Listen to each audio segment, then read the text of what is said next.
la gestion d'un chantier. L'avant-projet. Quelles sont les différentes phases de l'avant-projet?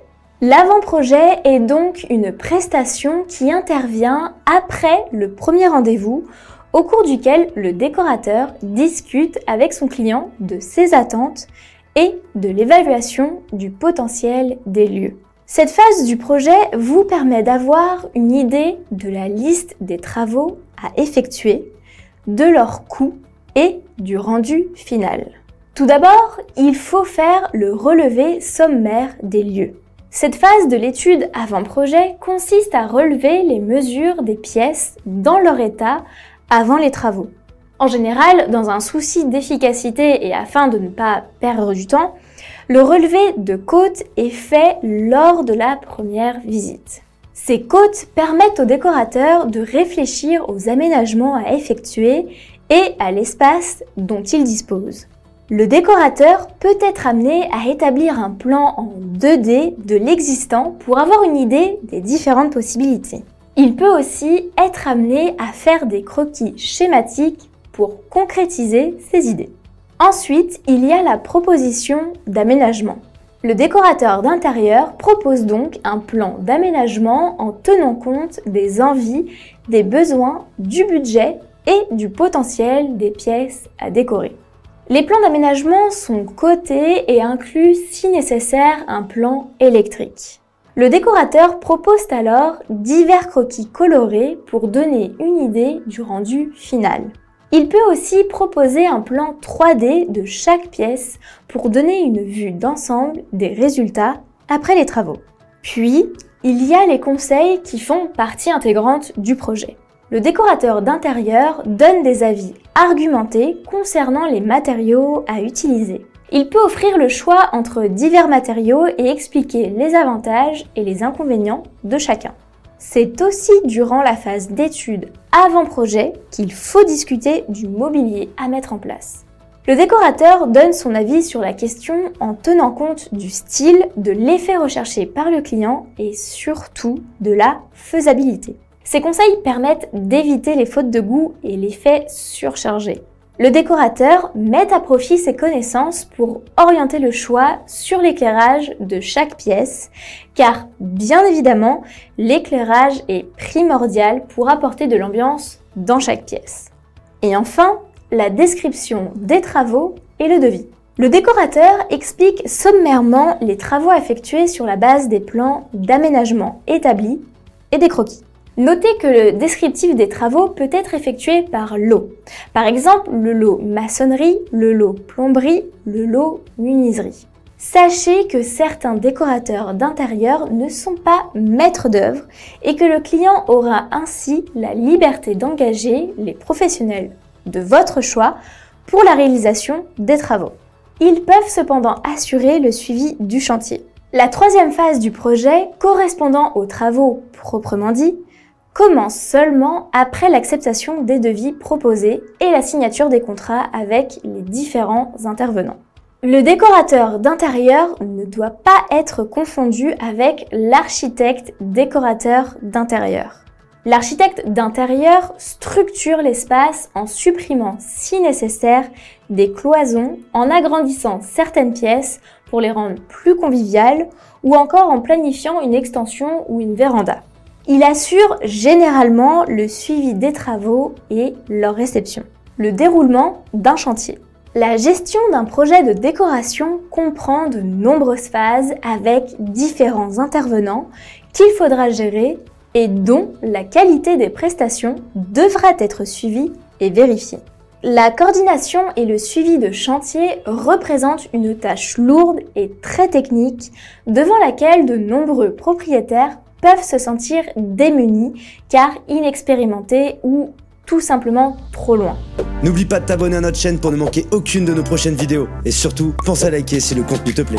La coordination des différents corps d'État est indispensable sur un chantier de décoration ou de rénovation afin que les travaux se déroulent au mieux dans les délais prévus et que le chantier ne prenne pas de retard.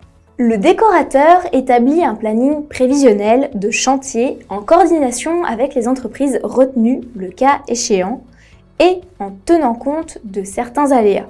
Aléas pouvant être la météo, par exemple, ou encore si le chantier prévoit des aménagements extérieurs. Le planning des travaux est établi afin que chaque entreprise intervienne au bon moment, suivant une logique définie à l'avance. Ce planning de travaux est détaillé pour que chaque intervenant prenne connaissance de ses propres périodes d'intervention et celles des entreprises partenaires. Le planning des travaux est remis à jour tout au long du chantier après chaque réunion hebdomadaire. C'est grâce à des visites de chantier régulières que le décorateur réalise le suivi des travaux. Une fois par semaine, une réunion de chantier est convoquée, réunissant l'ensemble des intervenants pour contrôler l'avancement des travaux. Cette réunion donne lieu à un compte-rendu de chantier qui est diffusé à toutes les entreprises intervenantes ainsi qu'aux propriétaires.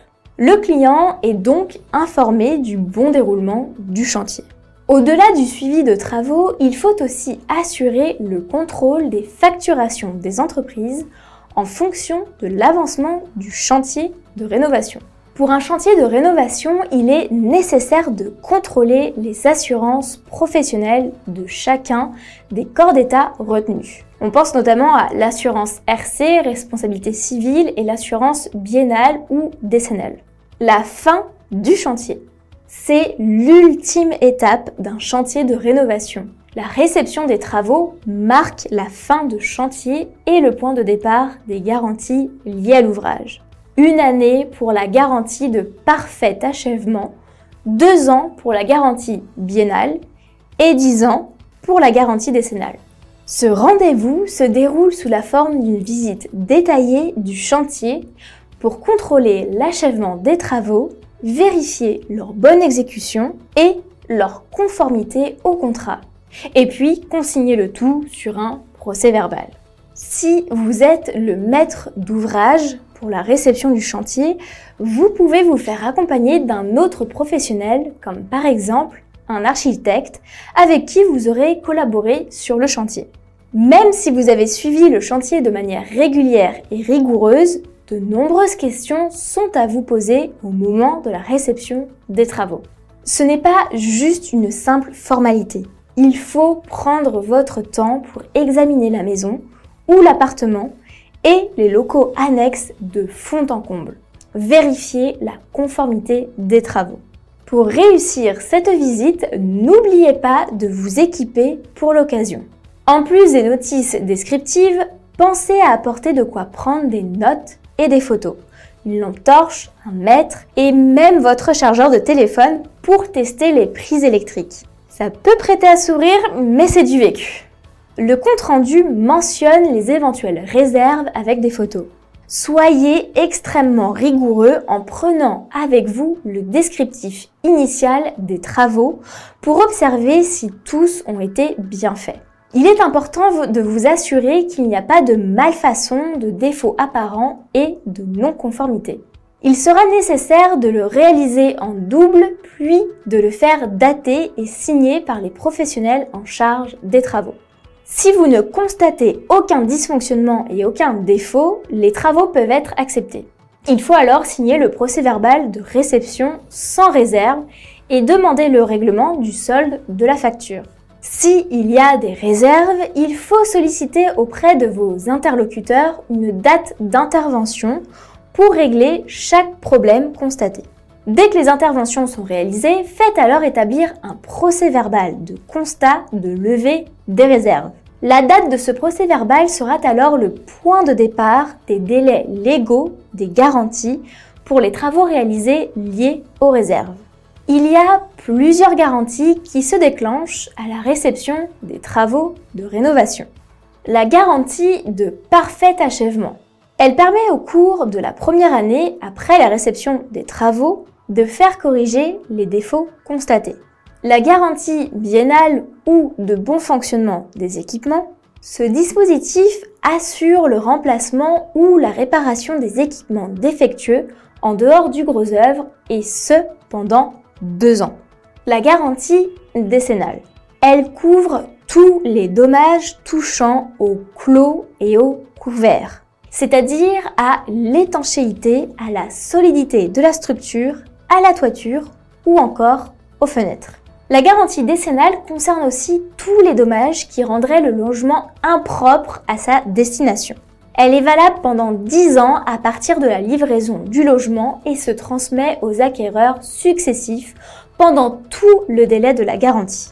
La réparation des désordres constatés pourra être prise en charge par l'assurance dommages ouvrages.